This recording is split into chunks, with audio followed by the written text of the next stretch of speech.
Olá pessoal, mais uma vez gravando vídeo aqui no canal e hoje eu venho fazer a leitura e comentário de mais um artigo do professor Olavo de Carvalho dessa obra Histéricos no Poder, que é o volume 8 das Cartas de um Terráqueo ao Planeta Brasil, que é uma série de 10 volumes com os artigos publicados pelo professor Olavo de Carvalho pela Vide Editorial. Mas antes de fazer a leitura e comentário, eu gostaria de pedir, se inscreva no canal, ative as notificações, tá? Deixarei na descrição do vídeo o link para os meus cursos que estão na Hotmart sobre técnicas de leitura, filosofia e literatura. Se você tem interesse nessa área, clique lá.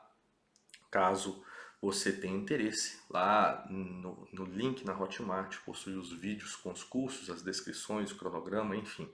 E também deixarei na descrição do vídeo o link para quem tiver interesse de adquirir não só essa obra do professor Olavo de Carvalho, mas todas as demais que são publicadas aqui no Brasil pela Vide Editorial e um cupom de desconto, né, que você pode aplicar não só nas obras do professor Olavo de Carvalho, mas também em todas que estiverem disponíveis no site da Vide Editorial.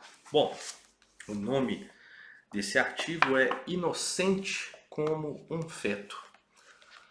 O traço mais pitoresco do analfabeto funcional é que ele não compreende o que diz. A maneira mais rápida e fácil de diagnosticar isso é verificar se as afirmações dele condizem de maneira imediata e incontornável, não remota e forçada, a consequências que ele mesmo não subscreve de maneira nenhuma. Num dos meus últimos programas de rádio, critiquei en passant o Sr. Rodrigo Constantino por conceder ao Estado, cujo poder ele abomina e diz querer limitar por todos os meios, o mais alto e presunçoso dos poderes, que é o de conceder ou negar a condição de ser humano a uma criatura proveniente de pai e mães humanos. Vermelho de raiva, literalmente, ele colocou na internet um vídeo em que me acusava de mentiroso, jurando que falsifiquei o sentido de suas palavras, que nunca lhe passara pela cabeça atribuir ao Estado tamanha prerrogativa. Nem precisava, sei perfeitamente que essa ideia jamais lhe passou pela cabeça. Passou a quilômetros de distância dela, sem nem mesmo roçar-lhe a carapaça, quanto mais o conteúdo, se algum existe. Nem eu afirmei o contrário. Afirmei sim que aquela consequência, por menos que o Sr. Constantino o percebesse, decorria logicamente, necessariamente, imediatamente da sua opinião quanto ao começo da vida humana. E afirmo agora que, ao bradar contra a consequência, sem abdicar da premissa que a impõe, ele dá prova cabal de que não entende o que diz.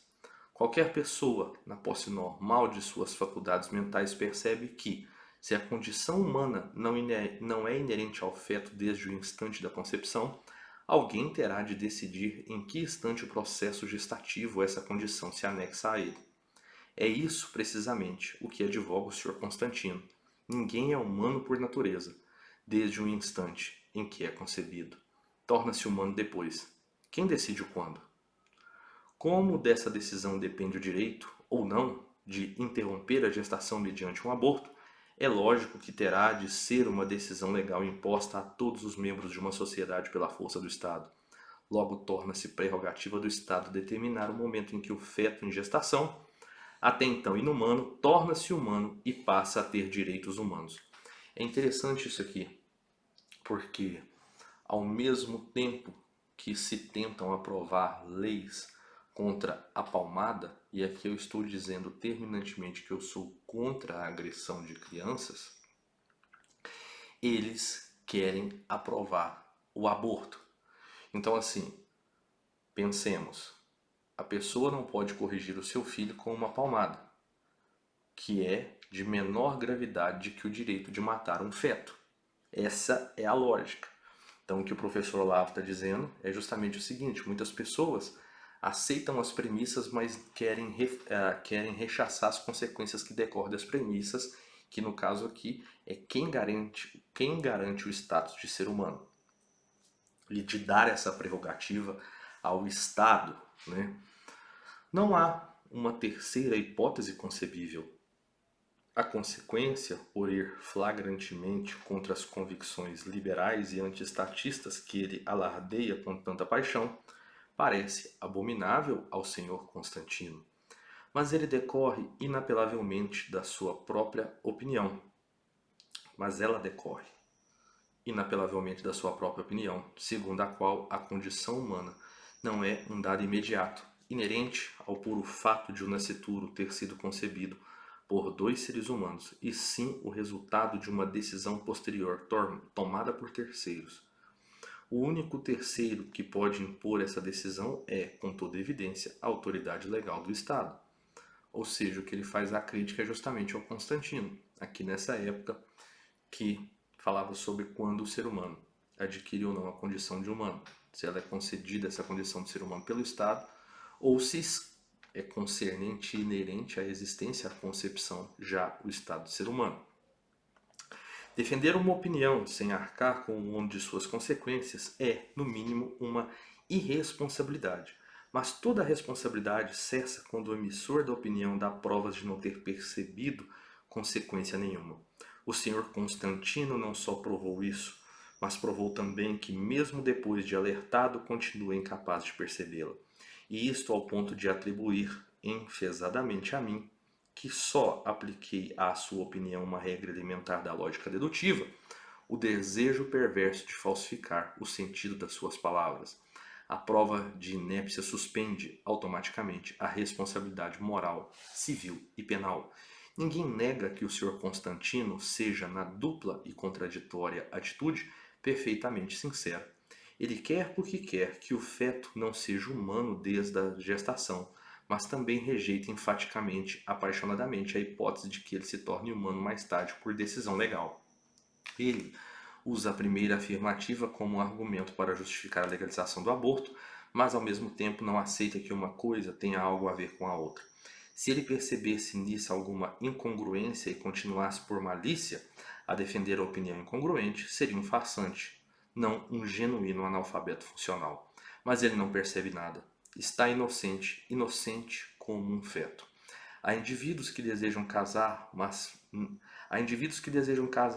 permanecer solteiros.